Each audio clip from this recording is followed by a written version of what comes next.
We will now hear a reading from the manuscript that has won second prize in the Young Australian Christian Writer Award. The plane skidded across the runway and into the bush. One of the wings struck a rock and the plane came to an abrupt standstill. Isesomo caught a glimpse of the pilots and saw that they were covered in blood. Smoke began pouring into the cabin and he thought that they were all going to die. Someone forced out a window and each person made their way out of the burning cabin. People from the airport were rushing over to extinguish the fire and take out the injured to receive medical treatment. Isesomo was last out. By the time he had his feet on the ground, the pilots had made it out of the plane through a small door and were on their way to the hospital. The other passengers nursed broken limbs and abrasions. "Are you okay?" someone asked. Patting down his body, Isesomo reported that he was unscathed. "I think I am okay. I need someone to take me to the church because I'm preaching." Someone drove him to the Anglican church in Goma. He was an hour late. As he walked through the door, the congregation looked at him.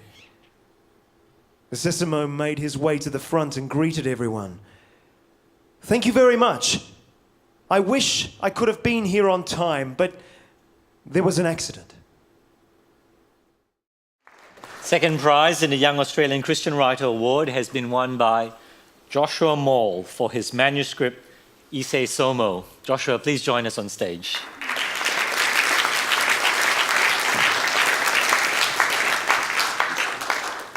Joshua, this is what the judges had to say about Isesomo. "This is a well-researched biography of a diligent and courageous leader who is currently Bishop of the Anglican Diocese of North Kivu, Democratic Republic of Congo. Despite the extraordinary detail, the story is easy to follow. The author deals impartially with historical events that are both confronting and chaotic. From a country sadly synonymous with bad news comes a challenging and inspiring story." Ladies and gentlemen, Joshua Maule.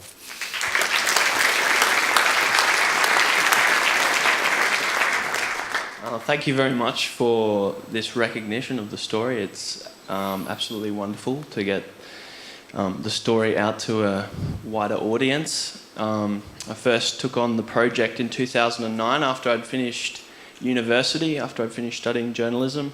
And I've made 2 trips over to Congo to live with, well, not live with, but spend time with Isesomo and get his story, ask him lots of questions. I think before I went the first time, I kind of loaded up on all the secular journalism about Congo. So I went in with a huge amount of preconceived ideas about the country. And I remember one occasion, the first time I was there, we'd just been driving in the car and the tyre went flat, so it was night time and we were waiting for someone to come and pick us up. And it was incredibly dark, as it is at night time in Congo, because there's no street lights, no electricity. And I was just kind of struck by all those stories that I'd read up on. And every time a car went past, I made sure I was out of the way of the headlights so that, you know, they couldn't see my white skin, because I was kind of fearful that it might have been a rebel group or something like that in the car. I think I was overly fearful. But I asked Isesomo at the time, do you ever lose hope for your country after all that it's been through? And I was thinking about the problem of HIV. I was thinking about the problem of the worst conflict since the Second World War.